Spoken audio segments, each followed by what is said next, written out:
Greetings. Welcome to our webinar on summer outreach strategies. We are going to get started in just a couple of minutes. We got some folks logging in yet, so it's 12:59 by my clock now. We'll get started about 1:01. So hang on, and we'll get started in just a couple of minutes.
Like a Heinz ketchup commercial.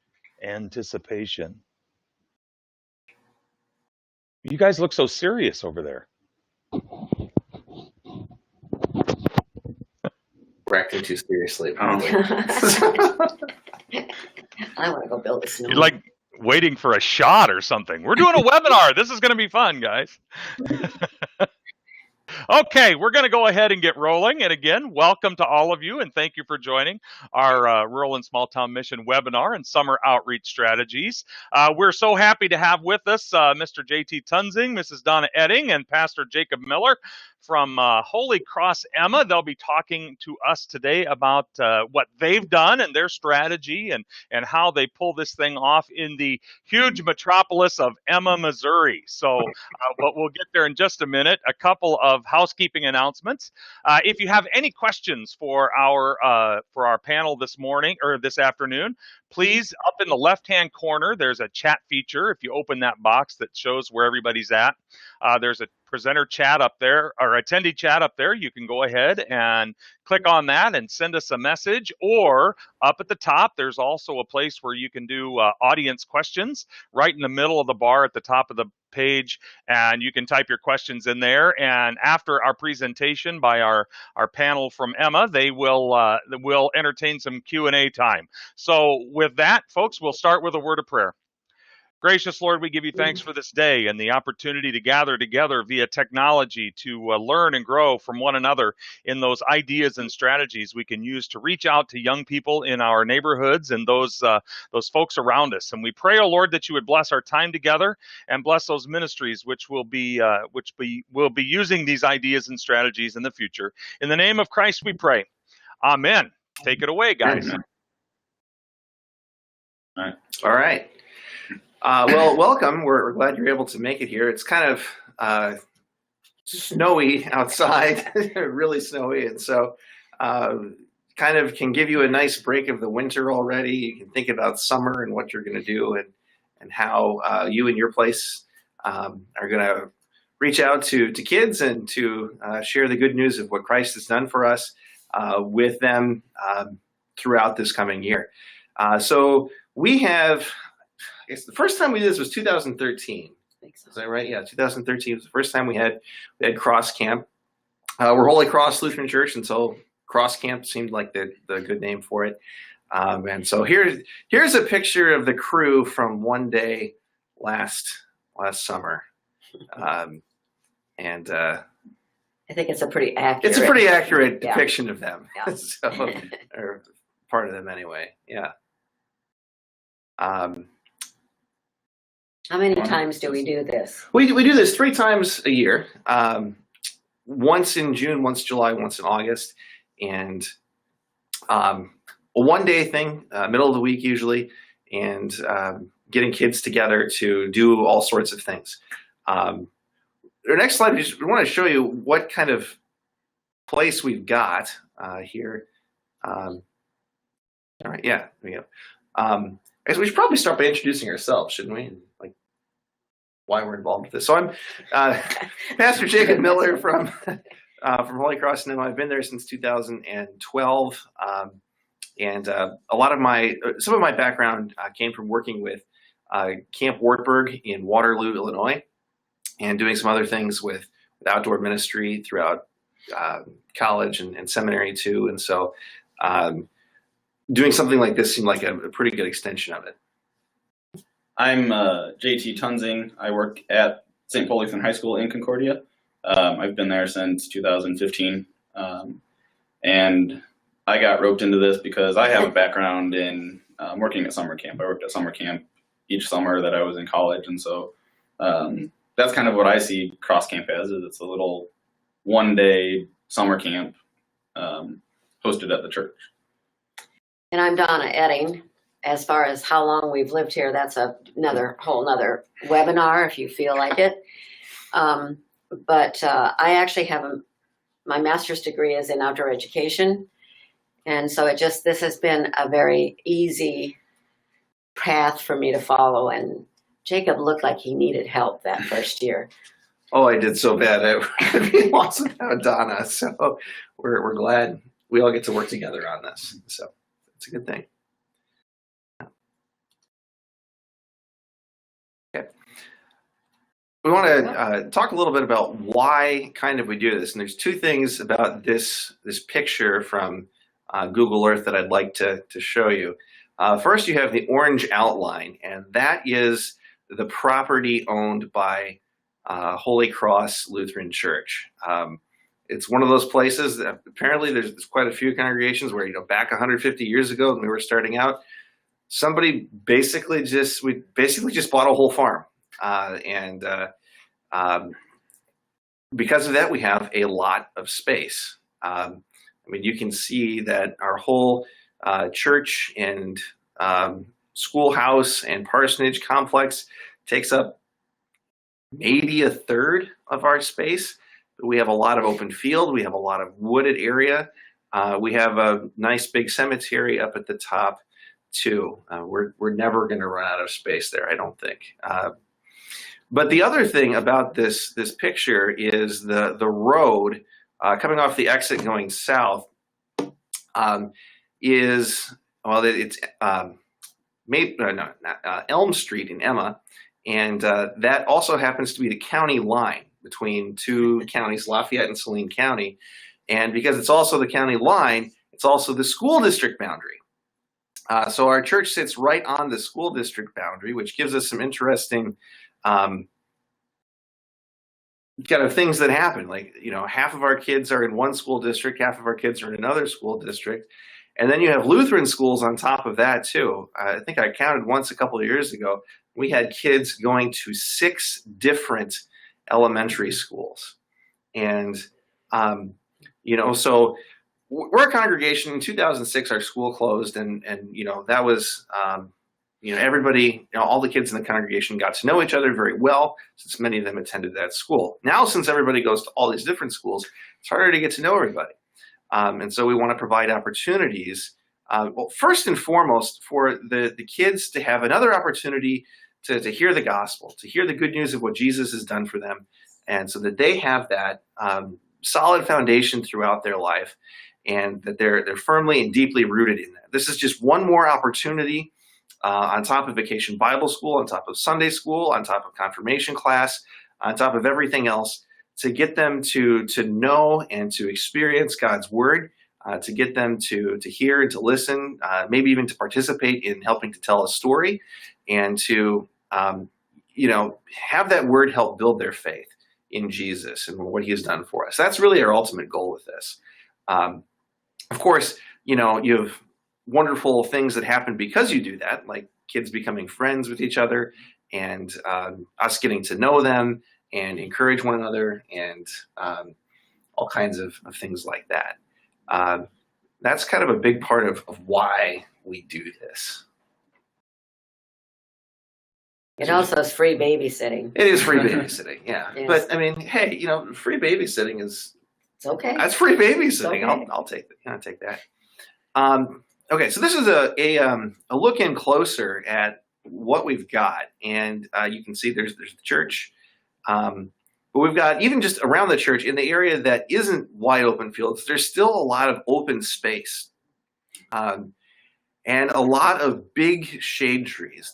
You can kind of see it to the right of the church building there. 2 gigantic oak trees, which we use a lot, especially for their shade, because their shade is just wonderful. I mean, we can be out there on a day that's 95 degrees, and under the shade, though, it's not bad. So that's nice. Just being able to get kids outside and to be able to do that. There's a playground, which is pretty nice. It's on the just below the school building on the screen there. And there is a gym. So a lot of times when it does get too hot, we have an option of somewhere to go into, which is really, really very nice to be able to go into. And then the school building still there. We've got a kitchen, basement that's air conditioned, which is really nice too, and other just big open fields, which is really, really great. So I was kind of thinking as I was driving around earlier today, what would we do if we didn't have that? Because, I mean, this is one area where our congregation is definitely blessed. We have space. We have tons and tons of space. Not every congregation has that. If I wanted to do something like this and didn't have all that space, you could probably do something at a park or some recreational area, or even if you have a member who has a pond in some wooded area or something like that, you could probably do some kind of thing. I know that's what my home congregation school where I grew up did. They had somebody who had a pond in big lake area, and so we would go out there sometimes and do outdoor stuff. So I think even if you don't have this much space, there's still options. You can do something like this.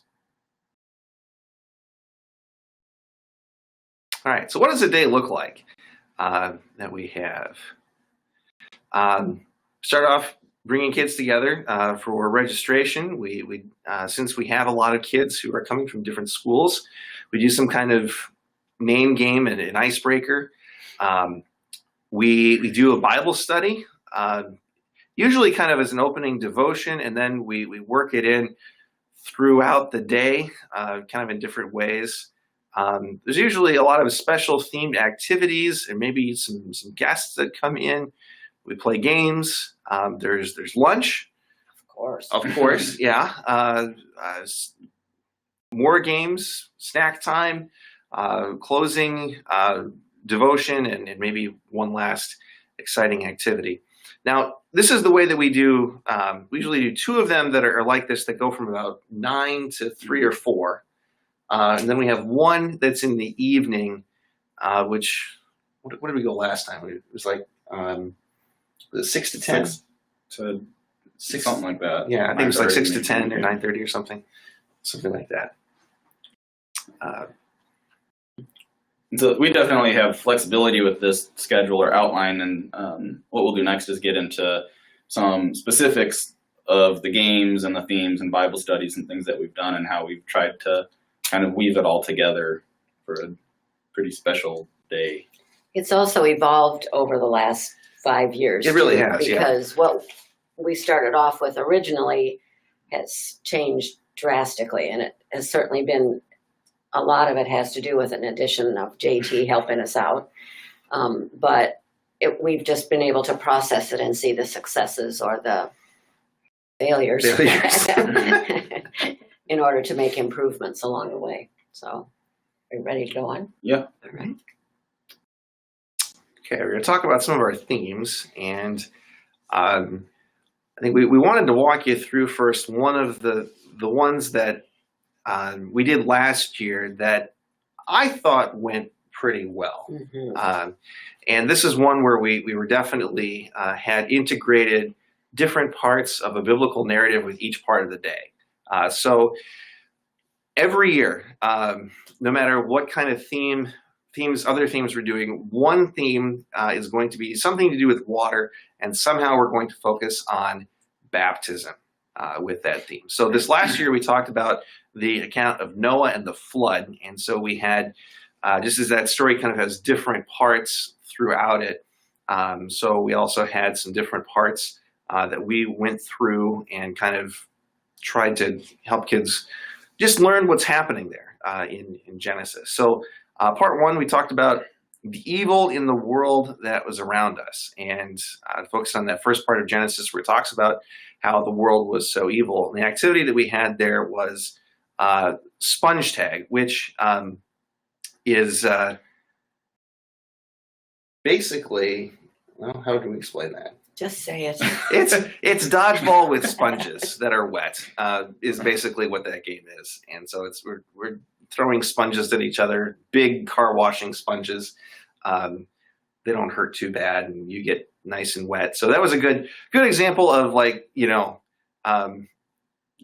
chaos and hostility. But still we're kind of able to do it, in a nice way. And it helped that part of the story. Okay. The next part we talked about Noah building the ark. The next thing that happens in Genesis is God commands Noah to build the ark. And so what we did was we had somebody mark out the outline of the ark. And you saw that space we had. So it fit on our parking lot and then the field right next to it. And so we had the kids walk down two sides of the ark just to get a picture of how big it really was. And that's one of the things, since you have the dimensions listed there in Genesis, that it worked well. And that didn't take too long, actually, to walk 450 feet or so, and then that. Then for the next part, with the animals coming together, we had, what we did was game of memory. So kids were kind of wet already. You can see there's a picture of them there at that point. They were kind of wet already from the sponge tag. And so we went inside and played a big game of memory. So like 30, I think, different animals. It just had two pictures of them and then mixed them all up and flipped them over. And then the kids were in teams trying to match the animals. And so that was a good kind of 2x2 exercise with that. So we were kind of already able to kind of keep kids moving from one activity that's very different from each other to another. Okay.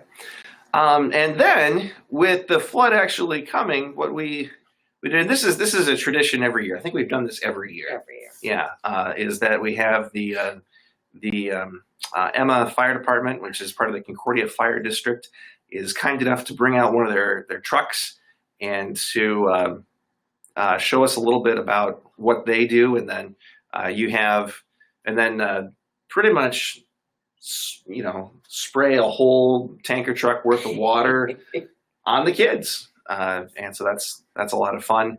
Let's see, there's a Steve Schlesselman, fireman, who's doing this. Now, I should note that the fire hoses are not on, their highest pressure setting. It's more of a gentle shower than just kids getting blown away by a, So there you can see, this is not. And we're not 100% sure who enjoys it more, the pastor spraying the kids or the kids getting sprayed. Right. Yeah, it's a good time. So the kind of moving through the story, then this is the flood coming, and as we're going through each part of the story, we're reading what Genesis has to say then about it. Of course, here the flood. Horrible destruction, people dying everywhere, but then with a fire truck coming, you have joy and laughter as the kids. So I mean, it doesn't quite fit there, but water coming out of the sky, it works. So let's see. And then one of the things too that we get to do with the fire truck there is the kids get to try on the fire gear, and it's figured it's always just a good thing for kids to get to, especially littler kids, not to be afraid of firemen when, if they should be in an accident or fire or something like that. And the fireman usually takes time to explain how they should respond to a fireman and what the fireman looks like with the mask on, and to not be afraid, and so that we do get a little safety fire stuff safety in there. education. It's always never a bad thing. No. Okay, so then I think we had lunch pretty soon after that, and then what we did was in the afternoon we had talking about the people on the ark, and the church being God making us His people, bringing us into His family, rescuing us from the waters, and then making us together. And so we played some games that really the goal was to bring kids together and work together. So here they're playing a game called Tic-Tac-Toe Relay, where you go on your team, and each member of your team puts down one piece of the tic-tac-toe game at a time. And so you have to work together if you're going to win, and kind of make a strategy. And then so that's a good game that we've been able to play a couple times too. It was harder than we thought it was going to be. Yeah, too. it's actually a very hard game to play, really.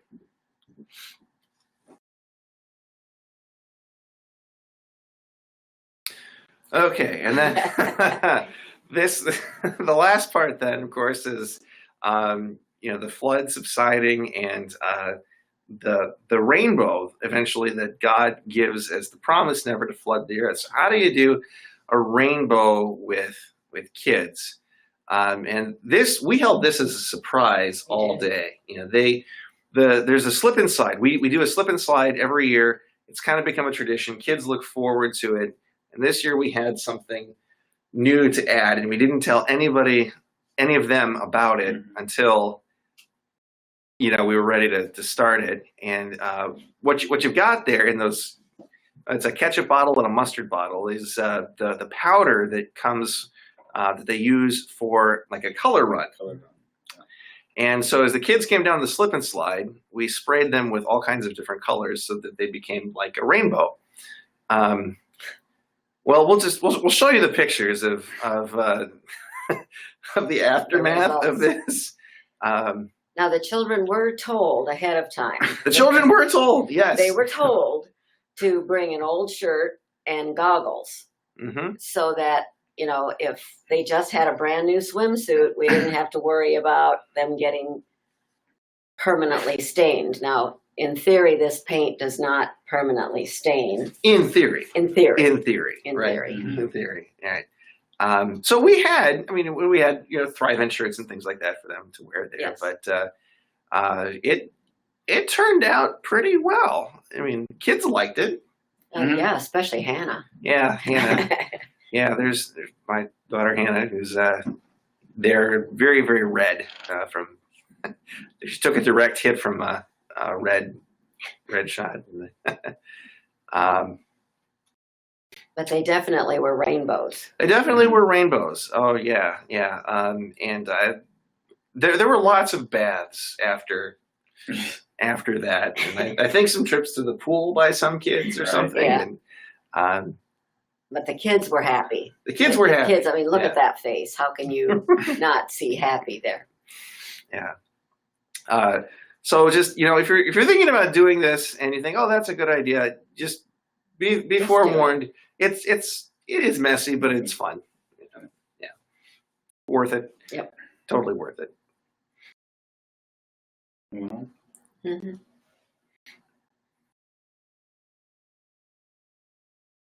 Okay. Some years with the water theme, I'll talk a little bit about some of the themes that we've done, but we also talked about Moses crossing the Red Sea, and Moses, his, being found in the water. We talked about crossing the Red Sea. We've gone into the church and looked at how the church is built like the ark was. So we've tried to engage a lot of different things, even in that Noah theme or the flood theme.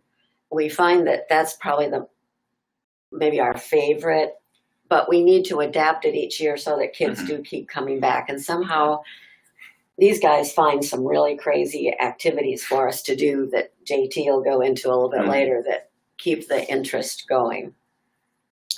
This year, for the first time, we did boot camp.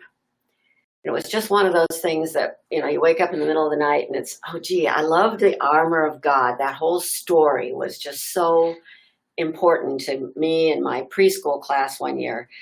So, gee, a boot camp would go along with that. And it became, I think, one of our favorites this year. It went well, yeah. It was really fun. well. So we had an obstacle course, a very low obstacle course, like with pool noodles that were bent over in the ground, and they had to crawl through it. Well, that was a bit of a challenge for some of the bigger ones. The littler kids, it wasn't a big deal, because we bring kids in from those who have finished kindergarten through 7th grade-ish. Now, the 7th or 8th graders who sign up, we recruit them to be helpers. But anyway, we did a lot of group work, so you'll see a picture in a little bit about getting our whole group over this big hay bale. We're real thankful to one of our local families for bringing in a couple of hay bales, the big round ones. We also used straw bales for obstacle course. Can you walk on them? That was hard. Yeah. It wasn't as easy as we all thought it was. So there were a variety of things that we did besides making our own sandwiches and packing them in our already ready-made meals. We used a variety of strange things for the pieces of the armor, but we went through each of them and explained why it was important and used the biblical commentary. We also have done a couple of studies in the cemetery. Since our church is 155, 4, 5, 3, something. over 150 years old. We've got a lot of history. I wasn't around at that time. My husband was. No. But he still remembers the old church that was up by the cemetery. We'll talk about that when we get there. Maybe that's easier. But we talked about death and resurrection, and when Jesus comes back, that we will all be resurrected with him. We talked about the original church, the history of why this church was established, and that we have this area had a war with the bushwhackers. The bushwhackers won. We also talked about the tombstones because of the beautiful engravings on a lot of them. We talked about the dogwood and why that was important, or why there were children or holding each other's hands and so forth. We asked the children to find their first name. Can you find can you find a tombstone that has your name on it? I never found a Donna, but found a lot of Ettings, and that helped a lot. One of the group of children who were cousins came, and their purpose was to find their aunt's tombstone, and were absolutely elated when they found it. We had a military family out there helping us that day, and she explained to us about putting pennies on the tombstones that had the markers of a military personnel. Night.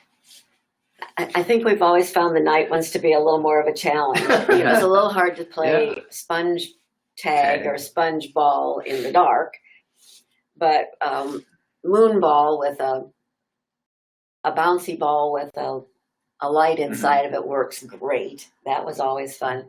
But the highlight was we have some people in the area who have telescopes. They very graciously come and donate their time. They love being able to show us the moon and Venus and Jupiter. And what else did you guys see this last time? Saturn? Saturn? Saturn. Mars. Wow. Yeah. An airplane. An airplane. Oh, that was a real highlight. And then JT, what's your favorite part of that night? We've done fireworks the last couple years. It's a real celebration. Yeah. Yeah. Yeah. So those are just some of the themes that we've chosen. I'm sure there are others out there. I could talk all day about what we've done. The night one we've always done last in August, and we've done that because that's when, if you're doing it in the middle of the summer, you don't get hardly any dark time before. So we do it in August when the days are just a little bit shorter, and we have a lot of time then building up to when the sun actually sets, and so we capture the flag or something like that. That actually worked out really well this last year. We tried a new field, and that went pretty well. So Oh, the joy of having the space to try a new field. Yeah, yeah, Yeah. that was pretty nice. Yeah.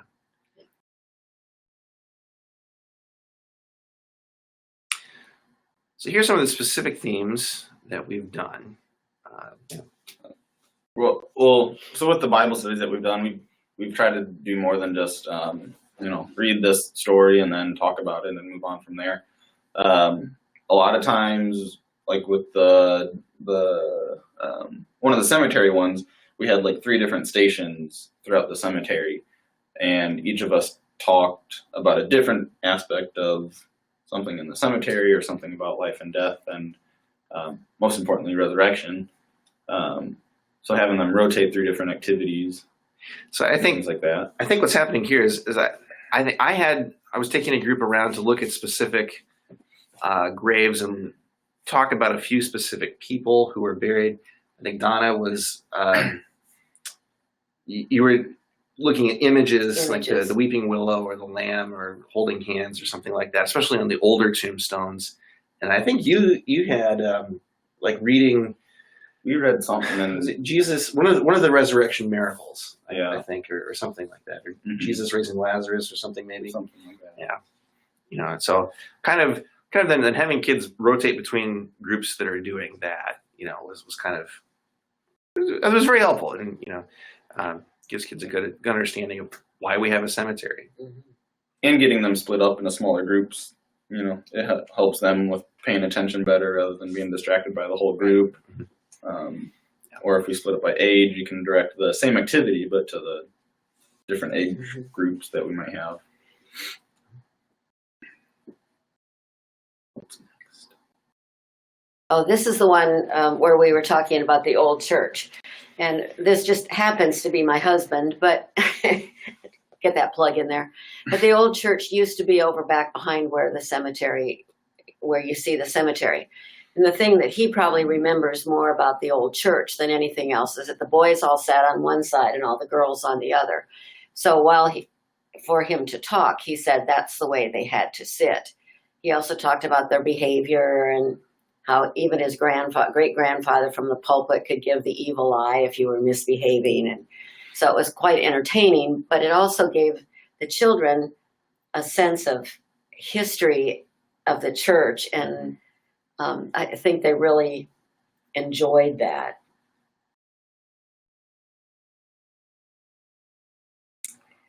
When we were talking about the history of the area, one of the other stations this is the monument to the people who were slaughtered by the bushwhackers. Many of them were members of Holy Cross. And one of the members of the congregation came down dressed appropriately for the period. It was very hot that day, so I don't know how she sat there in that long sleeve, but she found a little bit of shade. A little bit of shade. To explain to the children that part of the history and the sacrifice that so many members of the community had made in order for not only our congregation, but many of the other congregations in the area to be established, that God used this bad event to Do something good. do something Yeah. good.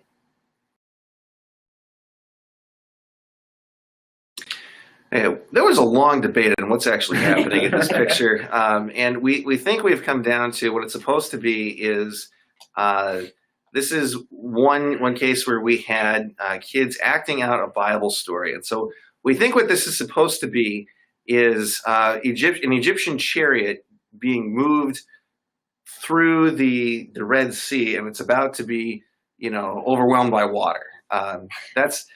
This is from probably 3 or 4 years ago, so Yeah. we weren't really sure what was going on. No, but we've done it since then where, we've had some different aspect of the story.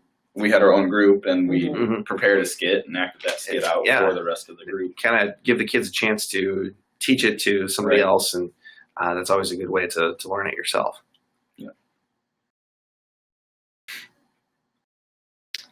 This one was another example of a Noah presentation. So we made paper bag puppets of animals. So the kids had to color the face of the animal and glue it onto the paper bag.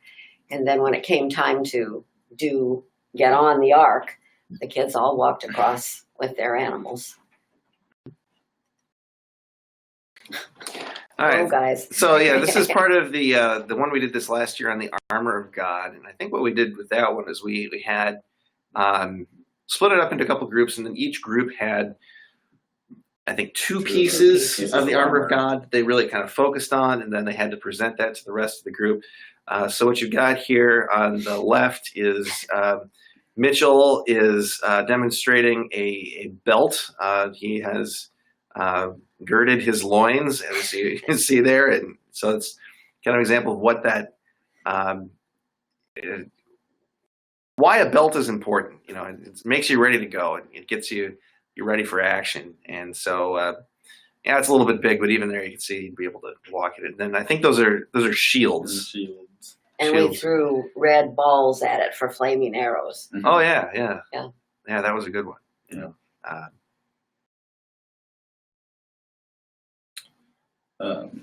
So then games, we come up with all sorts of different games. Donna spends a lot of time on Pinterest. That's yes.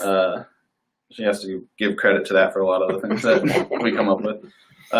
But games are sometimes difficult because we have such a wide age range that some games just aren't going to be fit for kids just out of kindergarten as well as kids in 7th or 8th grade. So like playing kickball with a group is just tough to do because there's such a wide range of abilities. So how did you solve that problem?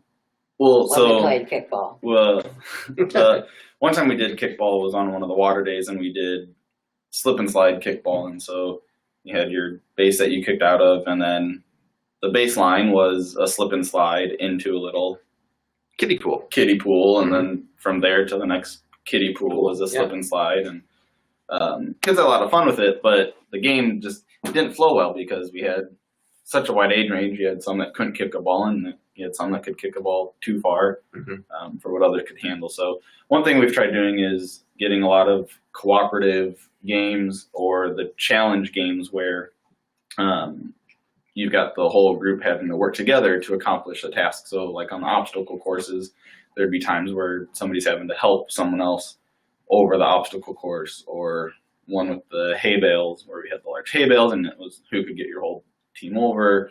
Not necessarily the fastest, but can you do it as a group, and you have to have some helping others out.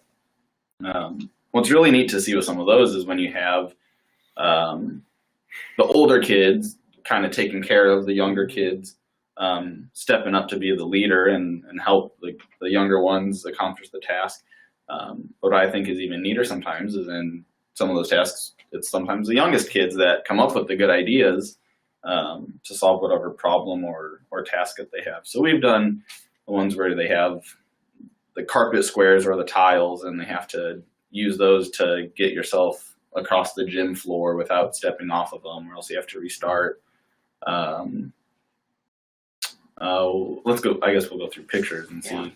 Yes, we come up. So this one was with the armor of God. It was a relay race where they had to run down, put on the armor of God, which looks funnier than it's going to be depicted in Scripture. Yeah, what do we got? You got a trash can lid for your shield. Shoe boxes. Shoe boxes for your feet. You got a thing wrapped around you for a belt. You got life preserver and a bicycle helmet, and then a pool noodle for your sword. Yeah, right. There you go. So they had to run down, put all that on, run back with it, take it off. Next person put it on, ran down, took it off, ran back. So again, just trying to keep the games cooperative, where they have to work together some, but still also keeping them on the theme.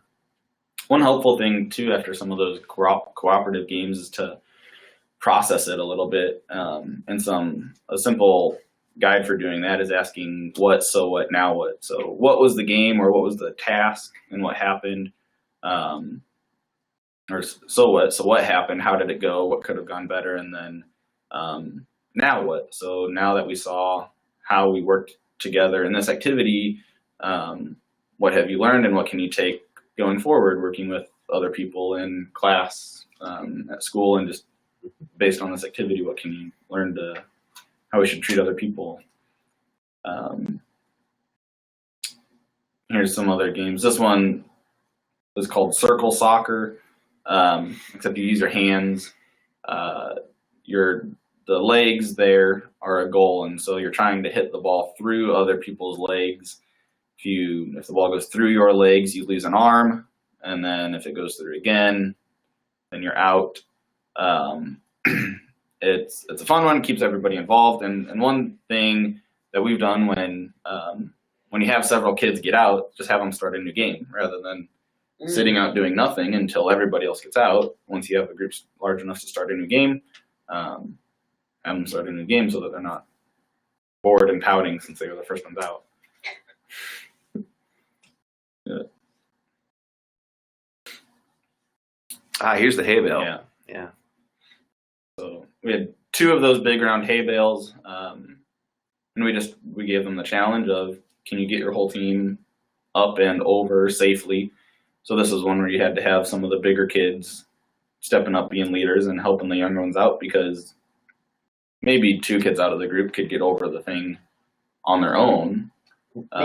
Maybe.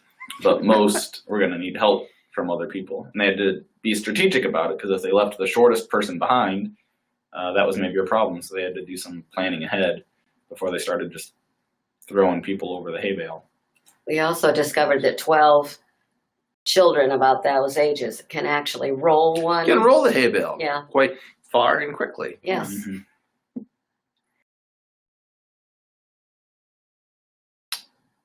What was it? This was just one. It was an obstacle. It was, They had to step from one of those where they could only step on those pieces, trying to get across.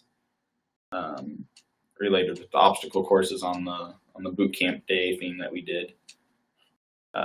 This is ant tag. Is that right? Yeah, I guess you could call it tag. It's I guess a version of freeze tag where if you get tagged, you lay on your back like a ant. Is that what they were? Yeah, they were dead ants. They had to raise their legs yeah. and their arms, and then 4 people could come and pick them up and take them to the ant hospital where they were resurrected. Yeah, we enjoyed watching some of this stuff go on, obviously. So. It's a good time. But even this one, it took some communication and teamwork, because you have to have all 4 appendages covered before you can carry someone back. And so if there's 2 at one person and 2 at another, they had to figure out, well, this isn't going to work, and so we'll take the risk together, to move from one to the other to help. Yeah. Mm-hmm.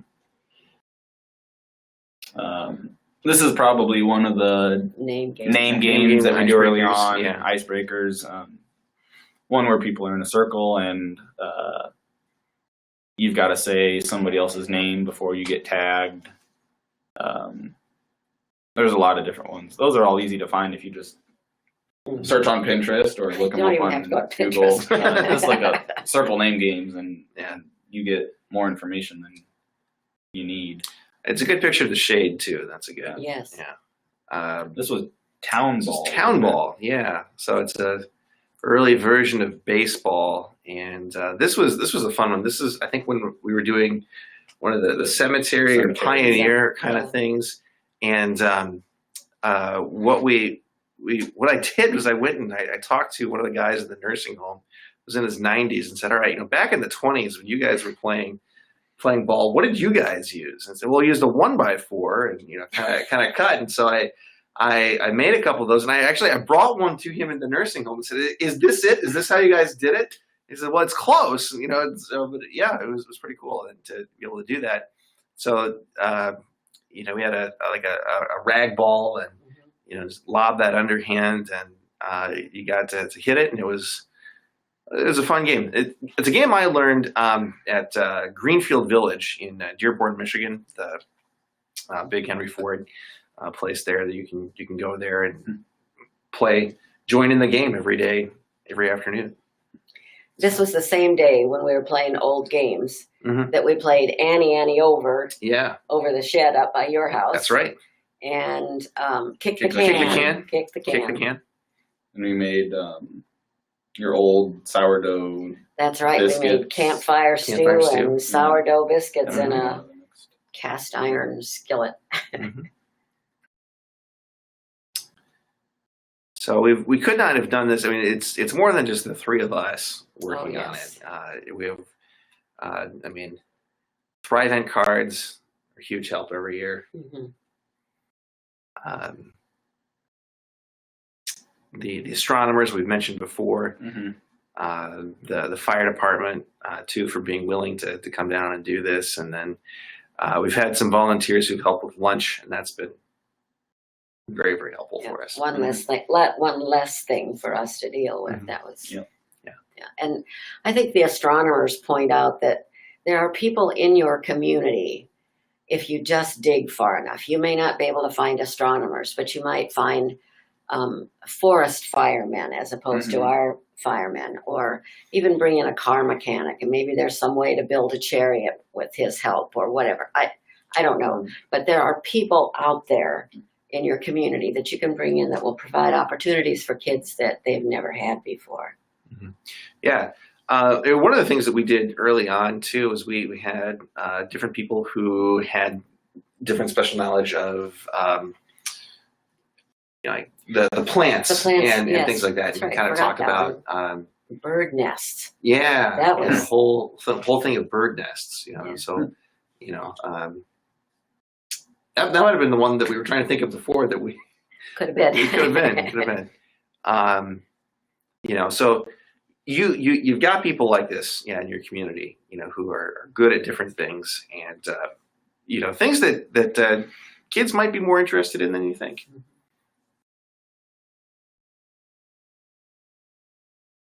So this is just an example. The one on the right is they're making foil dinners. So early on, we had the kids more involved in actually fixing their own lunches. But we finally realized, that takes a lot of time. It takes a lot of time, yeah. And planning, and they're not always into doing that.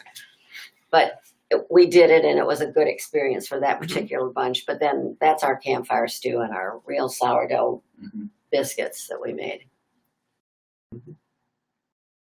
So you're going to wrap us up? Yeah. Yeah. So this is, we think that this has been pretty successful, and I'm trying to remember how many we had our last couple this last year. We came Pretty close to 40. Close to 40, which is probably a pretty good number for us to do. And I think aiming this a little bit, it kind of feels like a lot of the Vacation Bible School stuff. A lot of times, it's aimed well for early elementary, for middle elementary, maybe. And this is hopefully kind of aimed also at a little bit older grade than that too. So it's still something for them to do. I think it's a little less programmed. Yeah, less than VBS programmed. as well. Yeah. And it's only one day. It's during the day usually too. So it's kind of, not trying to be a replacement for it in any means. We have a great VBS program too, but something else, another opportunity for kids to come and learn about Jesus. Okay. Are there questions out there, boss man? Okay, well, I don't know who the boss man is, but I'm back up. And thank you so much, guys. Fantastic. I hear all the time comments about Cross Camp over in Emma, and what a great time folks have, and how well you guys put it on. And so we're so thankful that you shared that with us today. We do have a couple of questions, two regarding kids. The first one is, and you mentioned you had 40 at this last one, and Mary Johnson had the question, how many, what's your typical number of kids, and maybe what's the ratio of kids to helpers? Oh. The numbers varied. Numbers are very We had widely. some as little as 10, and some up to close to 30. Yeah, close to 40. Close to 40 at last. Yeah. We've had them pre-register, and that helps. That helps. The couple days before, Pastor always has an idea of how many we might have because they've called the church office. And then it always winds up being more than that too. Yeah. So we don't turn anybody away. And that's one of the great things about being able to offer this for free. We don't ask anything for it. Helpers though, that's also varied widely, hasn't it too? Yeah, We haven't had a set, ratio of this is our goal. Traditionally, we've had 4 of us pretty consistently. We drag my husband in. Mm-hmm. And there's usually A few a few parents or parents. grandparents that are there, and so if a couple kids need to get taken down to the bathroom or need a Band-Aid, there's a couple extra hands there. Yeah. But that's not something we've actually worried about. Maybe we should Maybe we rethink should. that one. Maybe we should. Yeah. Go on, another question. Nobody's had any arms severed from their pool noodle swords yet. So Oh, no, they're very blunt. We've actually had very, very few accidents of any kind, a few scraped knees here and there, but that's going to happen most anywhere. And we do treat those. good. Another question we had of the 40 kids you had mentioned, the 40 number, and one of our Cedric had mentioned question. Of the 40, how many were from your church? And I know from experience being here, I'm recognizing kids from several churches. You had mentioned 6 schools, so kind of talk about that.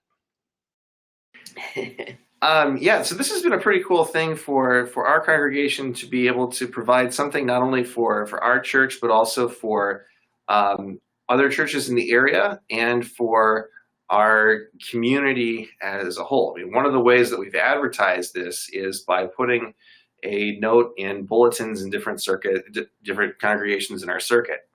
The church here in Concordia, which is 4 miles away from home here, is able to, it has been willing to go ahead and put the dates for it out on their sign.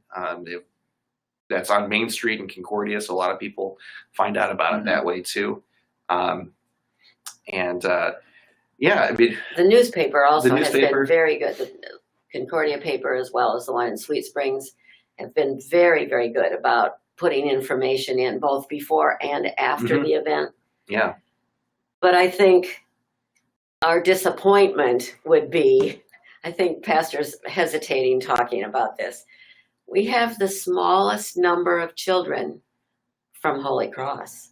It was better last year. It was better last year. It was better, but in the past, but we've got a couple of families who belong to other churches who bring all their friends, and that has boosted our numbers tremendously. And those are the people we want to reach more than anybody else. So we're happy to see that. Excellent. Well, I know sometime I have got to get there for slipping slide kickball because really I'm a 5th grader at heart. And we really benefited when you had your folks come in with the telescopes. We had a youth event just prior to your evening that you did that. And so one of the girls in our youth had the telescope in her truck, and we did youth in the backyard, and we did the same thing the night before and had a blast. So we were really fortunate. Kind of a hypothetical question here from Ken Sherb, and I know, Ken, where you're going with this. If you had a summer intern who was able to give full-time doing evangelism and outreach, what kind of work would you give them to do?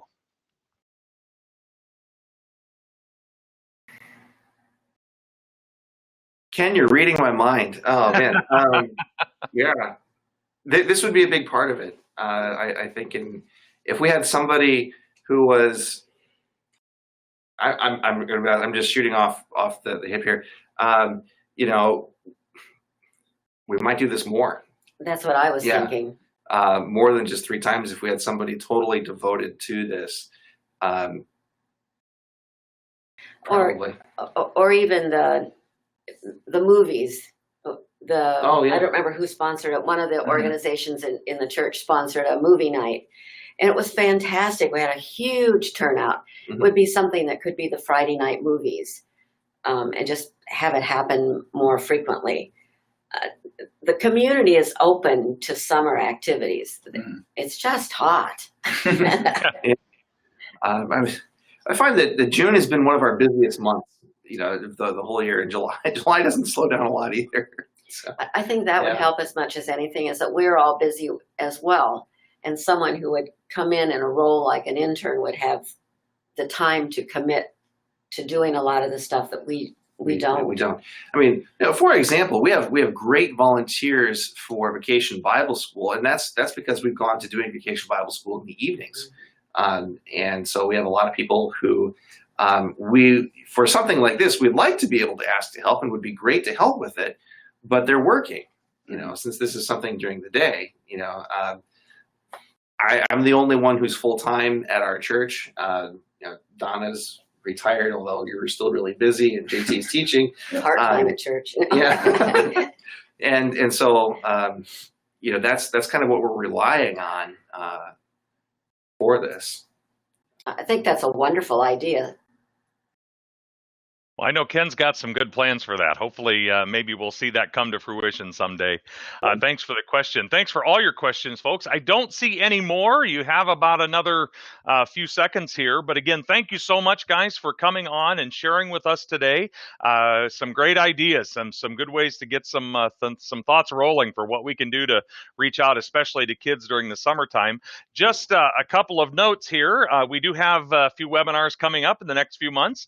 On January 24th, Amy and I will be presenting on rural ministry resources. So those things which we have available to help you guys out in rural and small town congregations. On the 21st of February, Kay Wolf, who's the Vice President of Special Focus Ministries with LWML, she'll be talking about reaching young women. And on the 7th of March, Juliana Schultz, who is the DCE and program or project manager for Special Ministries and Lutheran Young Adult Corps, will be talking about raising young leaders and utilizing the Lutheran Young Adult Corps.